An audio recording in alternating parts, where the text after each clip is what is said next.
Alright, hello everyone and welcome back to the channel. Today is a review of the T34 100. This is the tier 7 in the Czechoslovakian line, the second one out of them all. And today we're doing a full review of the tank.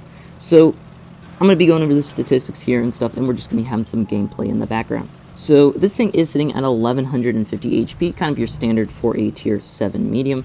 Your DPM is 2145, so it's okay DPM, nothing massive. You do have nice penetration here, 175 millimeters. It's nothing too bad right there. Your damage is 280, and that's the best thing about this tank, is the alpha. It does have a 280 alpha gun, which honestly is starting to become quite common at tier 7. The Leo had that, and before there was only one, the T34 1. Now we have 3, so this is almost like a whole meta now, is like a 280 alpha tier 7 medium, so interesting right there.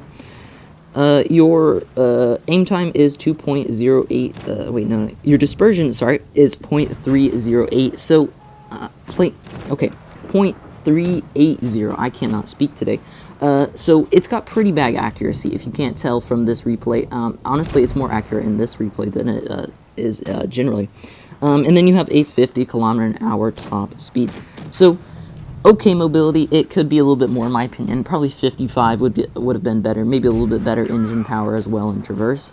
So I think Wargaming could have given it a little bit more mobility because it really doesn't have much armor. This tank really is lacking on the armor. Got a little bit of troll turret armor. That's really just the manlet though. And then you do have your front plate armor will only really bounce whenever you add a very steep angle.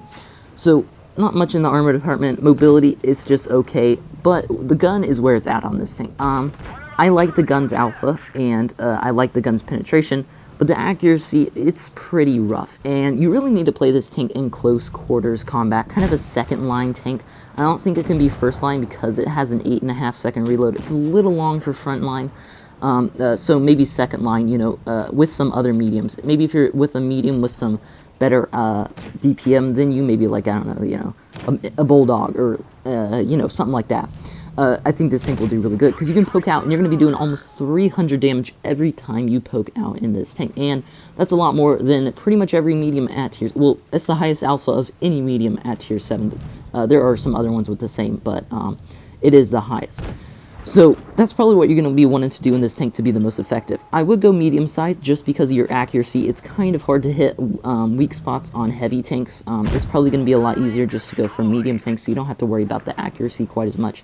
And then, like I said, if you're going set in line, like this right here, I can just poke out. This is perfect. Peekaboo playstyle. This is a peekaboo tank. Since it has that big alpha, but a rather long reload, it's nothing insane. You're gonna want to be peekaboo. Look at this HE there, almost 400 damage, man. I do really like the AG on this tank. I'm gonna be honest though. So already up to 2k damage on this battle. This battle wasn't anything insane. This was my very first battle though. That's why I wanted to show it, just to show you what my first impressions of the tank were. And my first impressions of the tank was that it was pretty good.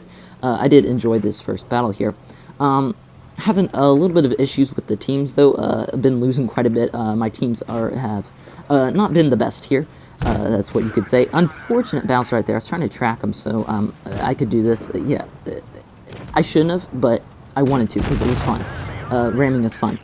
Nice battle there for a very first game in a tank. 3 kills, 2,427 damage. Not too bad for a first game in a tank. But yeah, back to talking about the tank.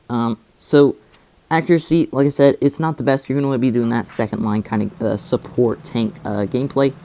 And that's kind of, or you can go with mediums and flank. That's also another thing you can do. You're going to have to, the problem with doing that though, excuse me, like I said, is the accuracy. You're really going to have to get close on those flanks. You're not really going to want to do any snipe flanking. You really want to go push those flanks fast so that you can get close enough to the heavy tanks or whatever so that you are able to actually hit them, because it really does struggle with the accuracy, as you can probably tell by that bloom. It's pretty big. So we're going to go for an HE right there. I really wanted that corner. Not sure how that didn't pin. I'm going to be honest. I don't know how that didn't pin. There was a hit right in the spot where it said it could pin. Just kind of an unfortunate bounce, unfortunate miss there on my part. So already, less than a minute down, we have a teammate down. And this is what I'm talking about. This happens almost every game for me. And that's what I've been having my issues with, is my teams just die instantly. We're going to get another teammate down already. We are going to get this HE, which is very nice. So already a minute and 2 teammates are down. This is the issue after updates. Yeah, less than a minute and 10 seconds, and we have 3 teammates down. And now, of course, he's blaming the meds because he went that way and kind of YOLO'd into the red team. But yeah, that's the issue after updates, is teams are very bad, and you just got to accept that the teams are going to be very bad, and you're probably going to lose way more than you normally do. Unfortunate bounce start there, by the way. I don't know how that bounce is. It was very unfortunate. But I wanted to show this game because I think this shows how this team can be good at flanking. Because when you're not the first one good at showing it when you can play, kind of secondary line. This one shows how it's good at flanking. You got to get up close and personal, like I said, with those flanks. That's what we did here. We kind of push these guys quick. Nice shot right there on the LTTB. And then this go to T25 will be taken out by the T43. So now, unfortunately, we are in a 2v3 situation here, and there is a full HP T34-100 and an almost full HP another T34-100.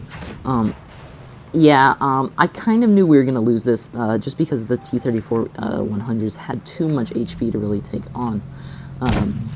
I do get a nice shot there. Tiger P is starting to push. The T43 kind of just leaves me here to deal with T2 of these T34-100s, and they both get shots into me. I might have won if that didn't happen, to be honest. I could have gotten in a better spot here with this T43. I try to take out the Tiger P, but unfortunately I do low roll. So yeah, that is the T34-100. I'd say it's probably a little bit above average tank. It isn't anything insane, but it ain't anything bad at all. There's just nothing that's super special about it besides that alpha. You're struggling on the accuracy and the armor plus mobility. So yeah, that is the T34-100. Like I said, a little bit of an average tank. I think it could do a little bit of a mobility buff, and then it would be perfectly fine. So yeah, I hope you guys did enjoy this review, and I will see you in the next one. Bye.